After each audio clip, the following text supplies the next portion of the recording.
Hey, it's Tpok. I'm back in Katawa Shoujo. So yeah, sorry about no video yesterday. I got home around 8:15. I was like, I'm beat, so didn't do anything. Yeah, I've been neglecting my sign language studies, so I should probably spend some time studying up on it. Although I think I've learned a lot just by osmosis. I'm very proud of that, and will have to be careful not to brag about it.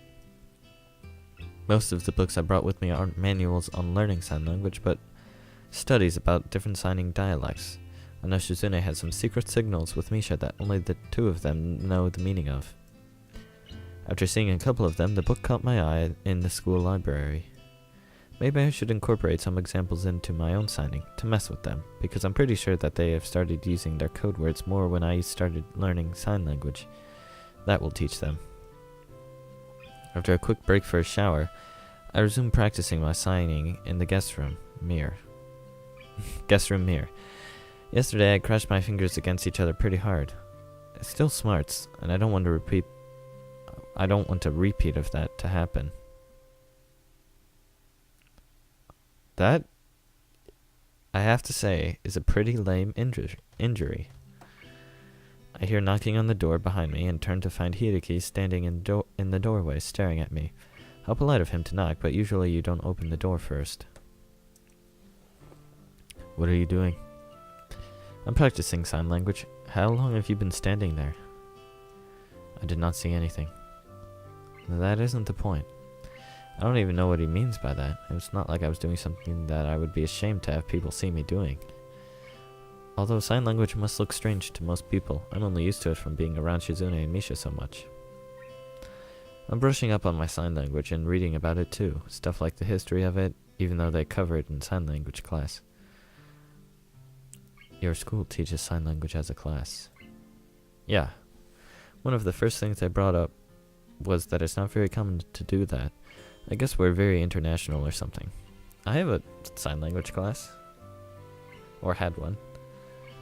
At my old school, my old high school. But yeah, I don't think it was like a 4-year language, it was like 2 or 3. It looks fun. Well, I wouldn't call it fun. If you did not enjoy this, it seems like a lot of work to go through just to talk to my sister. Why does everyone keep saying that? Hideki's mouth twitches like he was about to laugh, but he restrains himself. Come to think of it, he hasn't laughed once since I met him. I could take it as a compliment that he doesn't laugh at me, but I'm curious to see it. Laugh. Why? It was the fastest and most direct way I could think of towards accomplishing my goal. Can you teach me sign language? He says it plainly, but his body language is nervous, showing that he clearly needs to put some effort in to ask. I guess Hideki likes his sister after all. I think Misha is a lot more approachable though, so I wonder why he didn't ask her. Secretly, I'm shouting yes inside. I had thought he wanted to learn sign language and even brought it up, but he had evaded the subjects skillfully. It turns out I was right after all. I don't really know why this makes me so pleased. Sure. But now that I think about it, I'm not his sign language teacher. I don't even know where to start. In class, I'd be learning stuff gradually over a week. Does Hideki expect me to teach him anything usable in a 1-day crash course? I don't think you need to tell him the alphabet or anything. Just go like, hello, goodbye, how are you? Actually, don't do how are you, because then you need to know the responses too, I guess. Anyways, I'm sitting on my foot right now and it's asleep. Ouch. My teacher spent a couple of days just giving a history of sign language. I decided to start off with that, to buy some time while I figure out how I can segue into the hard stuff. 5 minutes in, Hideki raises his hand. I don't understand what you are doing. Well, you can't just jump into teaching, you know? You have to ease into it. It's like when you go swimming, you don't just jump into the lake like in some movie. I do not swim. It's like scientists managed to create a process to suck out all the hyperactive, infuriating, and childish qualities of a small child, and then implant them in the dad, creating a raging jerk dad and leaving behind Hideki. I think I just skipped one, did I? No. Okay, that was weird. I begin to feel claustrophobic despite the fact that the guest room is 3 times bigger than my dorm room and there's just the 2 of us in here. It's all in my head, I know it, but I don't care. I still use it as an excuse to move the lesson outside. That's their backyard? It's a lot easier to concentrate out here. Even the precious few seconds it took to relocate managed to allow me to sort my thoughts. There were no questions during this time. Hideki can't seem to talk and walk at the same time. Eventually, however, I start to realize that if I'm going to teach him anything, I have to keep the lesson constantly moving.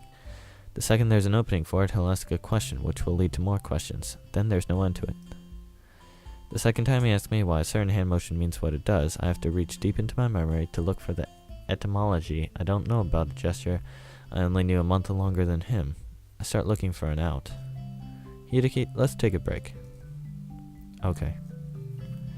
What is your school like? This kid is a little reporter, but it makes sense for someone his age to be curious, and this question I don't mind. What's it like? I never really thought about it. It's on top of this mountain, so it feels kind of isolated and lonely up there sometimes, even though that's also why it has a pretty great view. The students there are interesting. Actually, I felt bad at first. You know what kind of school it is, right? Yes. I felt bad because I didn't want to go there. I don't even remember exactly what I was thinking at the time. Probably it was something like, a school for crippled people would be a depressing place. They were telling me to go be forgotten there. Then, everyone there was just living their lives, for the most part. So I felt even worse. It wasn't different at all, so I felt kind of like a jerk. Shizune was the first person I met. She's in most of my classes. Misha too. They're always together. I guess this school is accommodating enough to pair them up as much as possible.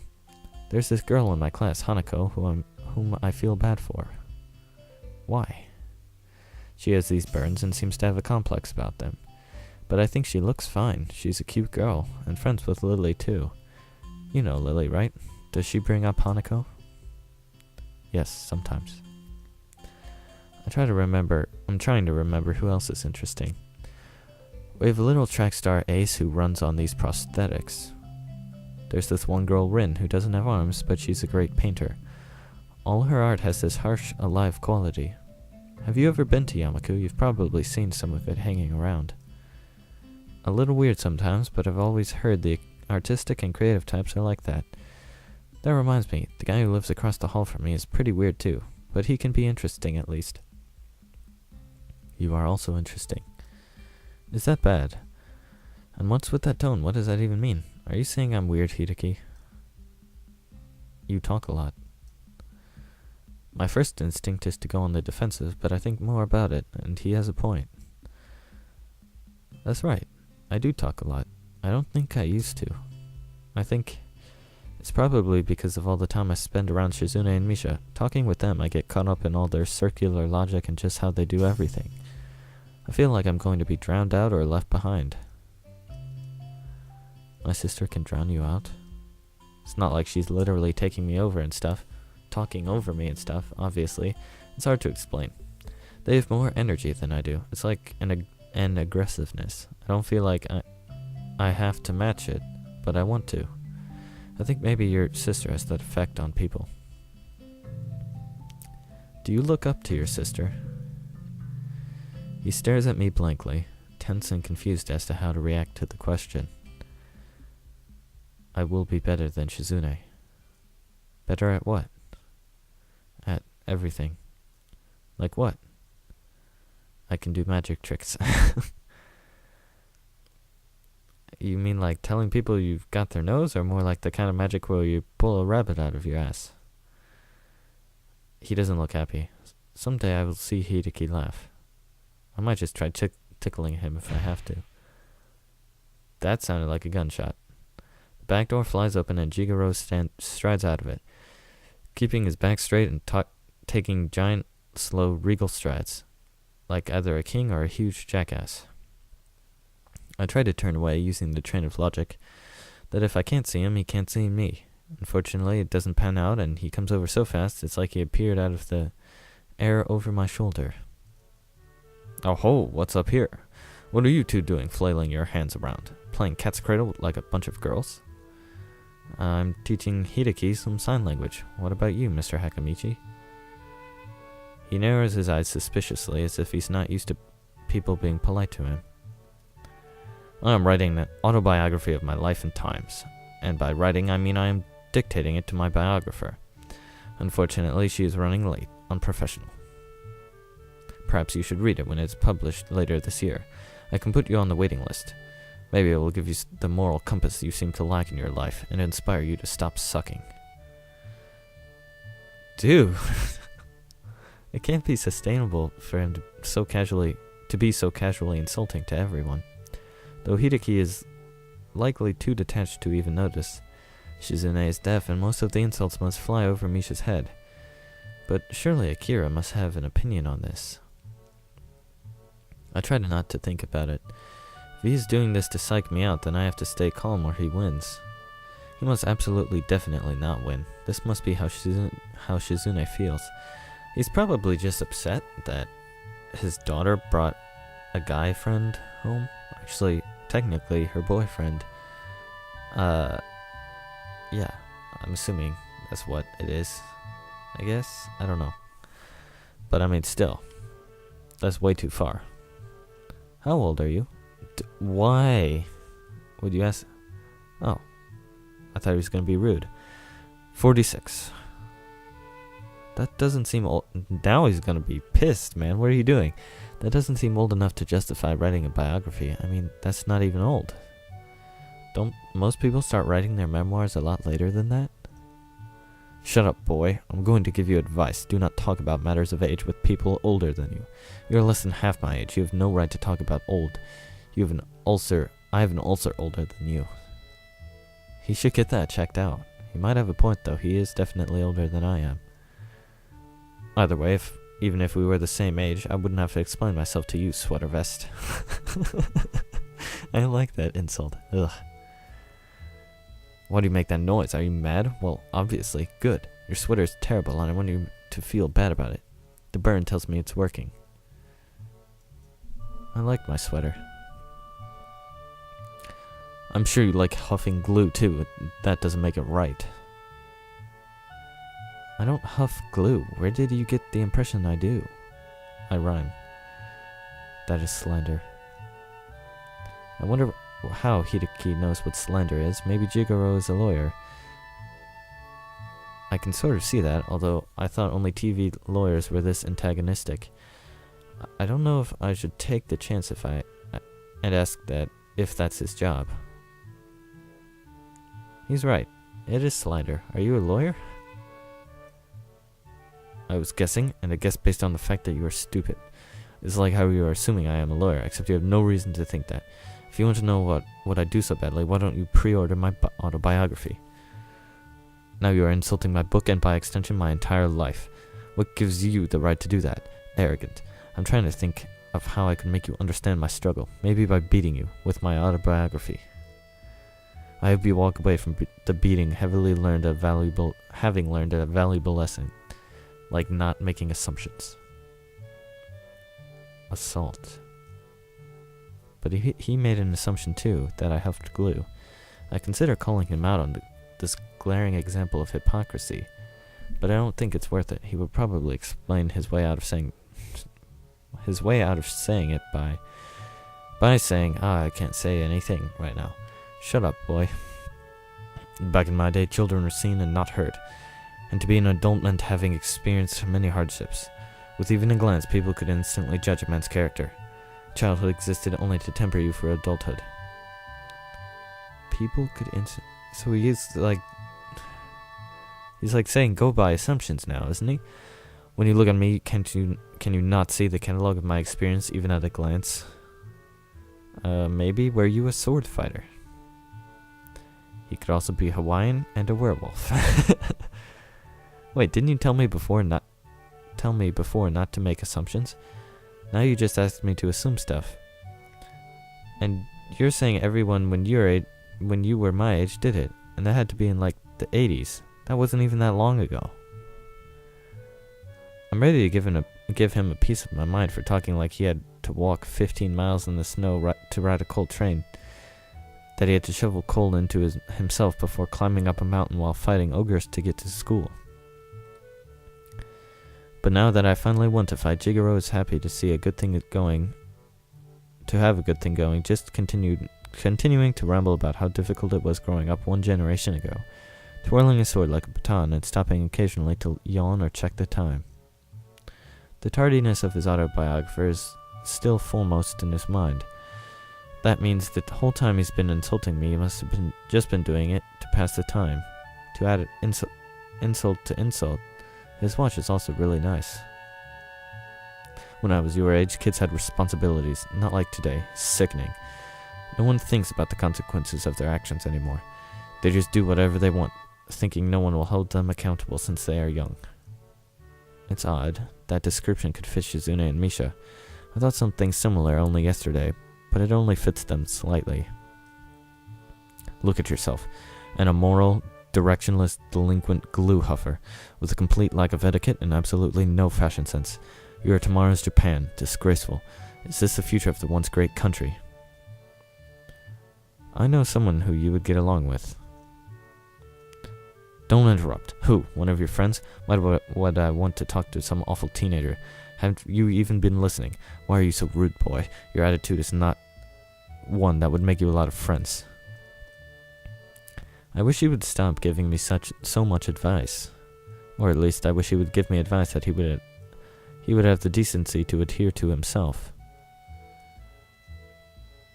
Where have you been? Huh? Not you, idiot. Oops, I didn't notice you there. Shizune smiles and gives a short wave. Her arrival made Jigaro stop talking, so I'm already happy to see her for that reason alone. Misha and I decided to go into town again. Hisao, I noticed you were looking at some clothes yesterday in the store window, and I thought I would go back and buy some of them for you. It was supposed to be a surprise, though. She looks annoyed that the surprise is ruined, even though she ruined it herself. Here you go. Thanks. Oh, I forgot she had a voice. What was it? I'm tired. And it's not even, 6. Oh, did I just skip stuff? Thanks. Misha. That was not the voice. Misha wanted to cut her hair. I told her not to, but she said it was too hot for the summer. Yeah, I don't know. That makes a lot of sense to me. It must be like an oven under there.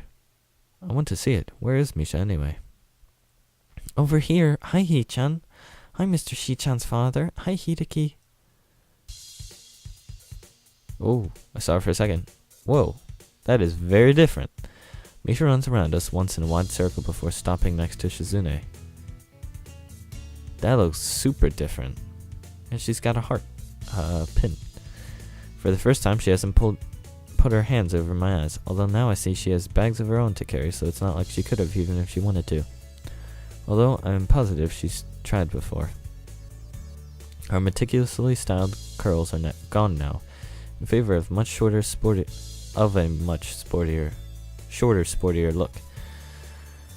Misha looks even happier than usual, probably because she knows she won't have to wake up at the crack of dawn every morning just to do her hair. What is that haircut? You look like an intern. Your old haircut merely made you look like you were wearing a pink judge wig. Judge to intern is a huge demotion. Hisao, is he saying something insulting? Tell him not to insult my friends. Don't insult my friends. Which one of you is talking? Both of us. I agree with her. What do you think? Oh, my voice. What do you think, Hee-chan? You should have kept it like it was. Aw, Hee-chan, you look disappointed. You don't like it either. Well, yeah, I admit I kind of liked your old haircut more, but I think this one is nice too. It suits you. Oh, thanks, Hee-chan. Touching. If you like it so much, maybe you two should trade. You can't trade a haircut. What a shame. Even her old haircut would suit you so much more than your current slacker haircut. Awful. As for you... Actually, this is much less garish than your other haircut. I like it. Really? Thanks, Mr. Shizune's dad. It's Mr. Hakamichi. Talk like a normal person. I don't understand. Okay. I'll call you Mr. Hakamichi. It's like speaking to a slide whistle. Contemptible. Where's my biographer? Hideki. He starts quietly muttering it to himself and walks off. I guess a wannabe cranky old man like Jigaro would at the very least be hesitant to yell at girls. Suddenly he doubles back, unable to resist his urge to have the last word. And another thing, you do not have to be so loud. I do not like being shouted at. What? Shouting? I'm not shouting. I can't think of anyone more unqualified to talk about what's garish or to chastise someone else on shouting at people. It's like a parade of hypocrisies and the hits just keep on coming. An unusual reaction seems to be taking place. Misha apparently finds Jigaro funny and laughs pretty much at every time he says something, which only makes him berate her harder. I guess this is what they call a vicious circle. I thought it was cycle, but oh well. Misha's voice is punctuated with explosions of laughter and seems to come from everywhere. On the other hand, Jigaro's is booming and directed like a cannon. In any case, they are both unbelievably loud. The more they talk to each other, the more they seem to play off each other's volume and get louder. Ow, my ears hurt! Why are you shouting? Shizune's hands wrap around my eyes from behind, something I'm so used to Misha doing for the first time I found myself confused by it, since Misha is in front of me. She lets go and holds a finger up to her lips. What a perfect distraction. Now's our opportunity. Let's sneak off. Why do we have to sneak off? Why not just walk off? It wouldn't be as fun. It's decided. It's a secret mission. Escape without being detected. Extract Hideki for bonus points. Already, she has simplified the situation into a game. Shizune slides away from the scene and begins edging towards the house. I walk towards it normally. I can't find Shizune at first, but eventually she walks into the main part of the house, sipping a glass of ice water, dangling her glasses back and forth from her free hand. She whips them on as soon as she sees me. You didn't rescue Hideki. That means you don't get the bonus points. If you're also being created on style, I'd have to deduct points for a boring escape. It looked like you wanted to talk to me, and I didn't know I had to be stylish about it. You know, some say that most stylish people are the ones that don't try too hard to look cool. You're really cool. I was trying to get sarcasm, but I didn't know how, because her face looks somewhat serious. I wonder how is it that I can pick up on her sarcasm so easily, and how hard it might have been for her to learn the concept of sarcasm without being able to hear. I can't imagine it. You seem like you're in a good mood. Anyways, while we're in the house now, I'm gonna end it here. So, yeah, gotta go play school days. So, yeah. Thanks for watching.